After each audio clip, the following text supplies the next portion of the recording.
وحاجة تطلع في أرضه. فهذه الأشياء من تصير فهي مؤيدات لهذا الشخص ولأنه ولي من أولياء الله. فإذا أردنا نفتح باب الكرامات، فيرادنا كل محافظة من محافظات العراق أو كل بلد في هذه الدعوة، بل حتى الناس اللي هم أصلا ما داخلين بالدعوة قد تحدثونا بهواي كرامات يعني. هواي كثير. منهم من دخل وآمن ومنهم ما دخل. ما اقتنع ما اقتنع. أما إذا تريد تسمع كرامات فالآن موجودين. أنت سمعت أبو عماد، أم البنين وأبو عماد، وهناك العشرات يعني أنا وياه عشرات كرامات. شيخ حبيب عنده عشرات كرامات الموجودين الآن. أتمنى أنه تسمعهم أنت. هسه احنا راح نشوف. إذا أنت جيت اليوم يعني بناء على احنا ردنا نسمع ونشوف هؤلاء ورتبت لنا وأنا ممنون من عندك وترافقنا. نريد نسمع أيضا. السلام عليكم. استريح بارك الله بك. مرحبا. شلون الصحة؟ يا مرحبا اهلا وسهلا. شلون الصحة؟ أيضا هنا خد نجي على الهواء والضوء.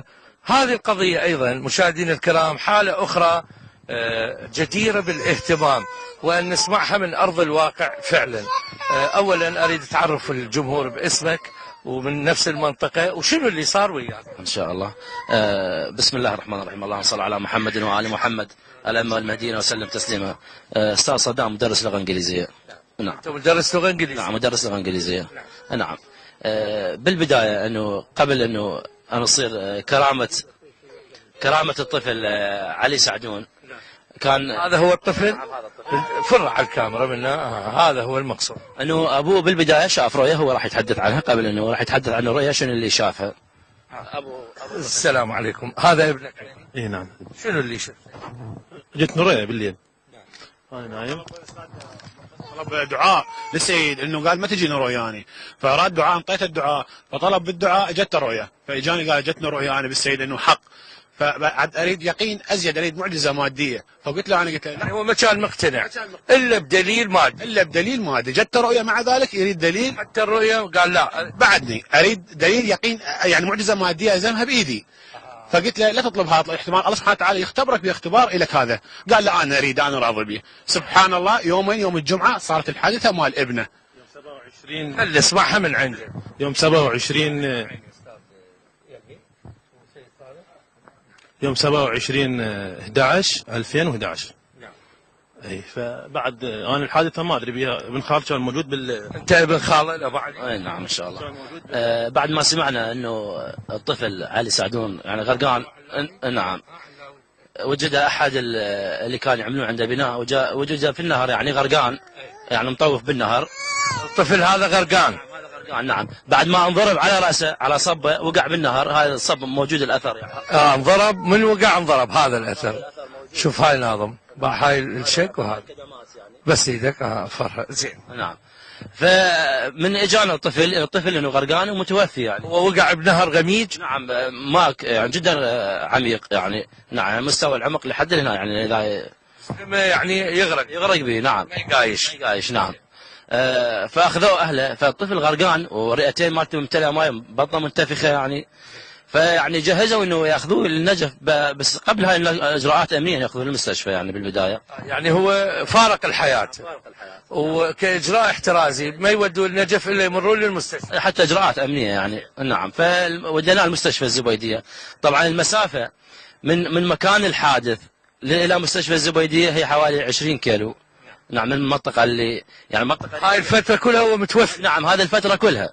فاجى المستشفى الزبيدية فلقوه يعني الطفل قال احنا ما نقدر نسوي له شيء، اخذوه الى مستشفى العزيزية العام. نعم. بهذا الوقت انطوا خبر الابو انه اخوك ما قال له، لانه يخافون عليه من الصدمة يعني، لانه هو طفل عزيز عليه. نعم طفل عزيز عليه، فقالوا له اخوك، فلحقهم للمستشفى العزيزية. قالوا له ابنك غرق وتوفى. نعم فلحقهم الى المستشفى العزيزية، واحنا لحقناهم ايضا للمستشفى العزيزية. فمن شاف دكتور نبيل الزبيدي موجود في مستشفى العزيزية العام. نعم. فسألت الدكتور قال متوفي، بس قال لا تقولوا لنا عن الأبو حتى لا ينصدم. يعني فحص الطفل اللي قام متوفي. نعم. نعم. ففي هذه الحالة ظلوا يعني واحد يباوع على الآخر، دكتور دكتورة نادية. نعم الدكتورة نادية والدكتور قالوا ما يقدر يعني يسوي له شيء. الدكتور نادية والدكتور وين بيا مستشفى العزيزية العام، دكتور نبيل الزبيدي. نعم. فسألناه قال الطفل متوفي.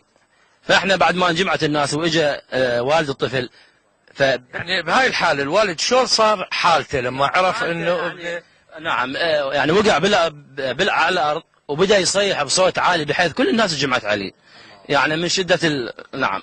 فبدا يصيح انا اريد ابني يعني هو طبعا كان يريد الدليل انه حتى يؤمن. فبديت ادعي بجاه السيد احمد الحسن عليه السلام، نعم، وبصوت عالي، يعني لغرض انه نبين للناس انه ان شاء الله اليقين كامل انه هذا الطفل راح يحتي بعد انه الدعاء من يعني انت لا احنا خلينا نقول انت كان دعائك باسم السيد الى الله. نعم بجاهه الى الله، وكان عندك يقين انه اي شيء تريد يعني حتى يحتي، لانه هو توفى خلاص. وانه انا بصوت انه اريدها معجزه لهذه الناس اللي واقفه حتى انه يبينون انه كرامه السيد احمد الحسن عليه السلام. نفس المستشفى بردها. نعم. فانجمعت الناس وبدأت اقرا دعاء الذخيره موجود من السيد احمد الحسن عليه السلام، يعني لحفظ الانصار يعني. فبدأنا نقرا بصوت عالي، نعم، فيتكلمون باللغه الانجليزيه، يعني الاطباء بيناتهم باللغه حتى ما يسمعون والد الطفل. فقالوا انه الطفل يعني مفارق الحياه وبعد ما نقدر نسوي له شيء. هو هذا هي يعني. نعم، الطفل علي. نعم. اثناء الدعاء بدا النبض يرجع. فقال يعني يحكي باللغه الانجليزيه، يقول له بدا النبض يعني يرجع. انت مدرس لغه انجليزيه، من دعيت الله سبحانه وتعالى وبجاه السيد احمد الحسن اليماني، شنو الحوار كان بين الاطباء بالانجليزي وانت ما يعتقدون ان انت تفهم؟ نعم هو كان يقول له انه نعم منو هذا يعني السيد احمد الحسن، منو هذا اللي كان يدعي به، يعني ايش بيه هذا الشخص، منين جاي، يعني كنت رايح بدشداشه، يعني ما كنت رايح يعني هو اعتقد ما تفهم انجليزي. ما يفتهم الانجليزيه لانه دشداشه زي عربي، فما اتوقع انه مدرس لغه انجليزيه ويفهم اللغه الانجليزيه. فبعدين اثناء الدعاء بعد الدكتور الدكتور يقول لها صار نبض زي بتر افضل، يعني ماتش بيتر، يعني صار افضل. فبدا اثناء الدعاء بدا يتحسن الى ان قح الطفل. وبعد هاي الحكي هم كل شيء، لا سوى ولا تنفس اصطناعي ولا خرجوا المي ما سوى. نعم. بعدين من بدا انه شافوا انه اكو نبض وحياه، ادخلوا الصندات الى الرئتين مالته وبداوا يمتصون المي مع الدم، يعني طبعا اللي كان مي ودم. يعني اذا كان نزيف بلاد عنده بلادي. نعم. حتى اخوي ماجد فاجى خلى ايده على راس الطفل، قال انه اللهم هذه ايد احمد الحسن وليس ايدي، واريدك انه لا يكون نزيف براسه يعني. نعم. اخذتوا له مفراس، لان هو انت تقول وقع على راسه صار هذا الحكي بعد ما اخذ مفراس، بس هو الدكتور يقول له اكو نزيف يعني. نعم. فبدا يتحسن الطفل اثناء الدعاء وبدا ينتبهون عليه، لان اثناء الدعاء بدا الطفل يتحسن اكثر واكثر الى ان بكى الطفل. هو يعني فاقد بالوعي. يعني دموع قام، شلون الشخص يعني واعي ويبكي، دموع قام تنزل واحد. انت بهاي الحاله صار بي مقابله اباوع على ابني، بس انهاريت. بس من نهار اني ما اعرف. احمد الحسن نعم بصوت عالي انطق بهذه الكلمه. نعم. السيد احمد الحسن يعني بدا يندب بصوت عالي بجاه عند الله انه يحيي طفله.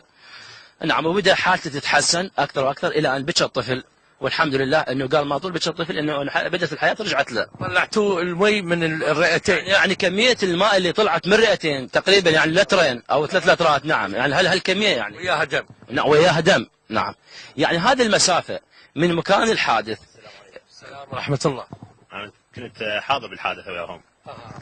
كان سؤال يتولد، انا سالت الدكتوره اثناء ما عزت عنه وخرجت من اسمك حضرتك؟ انا اسمي ماجد حسين شلاقه. انت من الناحيه نفس الزويدي، من ناحيه الزويدي. وانت اخوه؟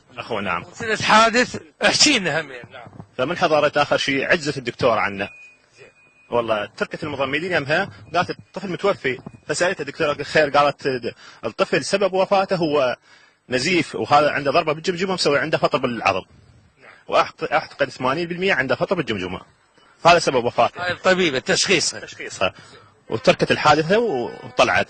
فالاثناء بدا استاذ صدام يدعي بالدعاء على باعلى حسه امام المستشفى كلهم، حتى الضباط الشرطه الموجودين كانوا حمايه المنشآت، الا ان الله سبحانه وتعالى رجع الحياه بالطفل. والله سبحانه وتعالى يعني بدات معاجز السيد تبين للناس، حتى الناس الموجودين اخر شيء من رجع الطفل وقتها بداوا يسالوننا منين السيد احمد الحسن، شنو هو نسبه منه، وبدانا نطرح لهم الدعوه بداخل يعني صار قناعه من شافوا الطفل. في اليوم الثاني رجعت يعني بدلت ورجعت الى الدكتور نفسه، وكان داخل صار عنده التهاب بصدره بعد انه بدا علاج طبيعي يعني صار عنده التهابات. فثاني يوم رجعت للدكتور فقلت له تذكرني؟ قال يمكن اتذكر. قلت له انا اللي دعا بالسيد احمد الحسن عليه السلام. نعم. قال ذكرتك. قال هم زين اجيت لان الدكتور اللي وياي خبصني، قال منين هذا احمد؟ نفتهم هذا منين احمد الحسن. نعم.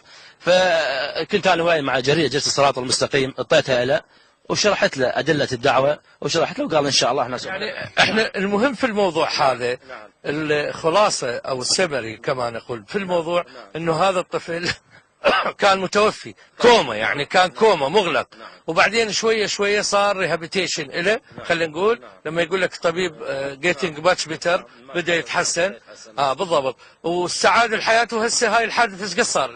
27/12/2011 حوالي شهر. نعم. يعني الطفل هيان. نعم هذا الطفل موجود يعني بصحة. نعم. تاكدتوا بالمفراس او جهاز انه ما عنده فطر؟ لا للكويت، حولوه للكويت مستشفى الكويت مستشفى الزهراء، فاخذوا له مفراس، فقال الحمد لله والشكر اي اصابه يعني اي خدوش يعني رغم النزيف اللي كان من حذر الحادث، لكن سبحان الله انه اي فطر بالجمجمه ماكو يعني. سبحان الله. هسه انت شو تقول ابو علاوي ابو الطفل هسه علي قدامك، يعني هذه معجزه فعلا، يعني اب يجي يقول له ابنك غرق. طيب شلون وقع بالمي؟ يعني امه وين كانت؟ انت وين؟ فتره الغداء. بالغداء. ايه. يعني هو متغدي وماشي، كان اكو طلاب منا يفوتون على الطريق هذا ومتابع الطريق وماشي عليه. المي قريب على بيت. ايه. شريعه مال المي هي بالضبط، من الطلاب وعابر هو وراهم نص النهر وواقع.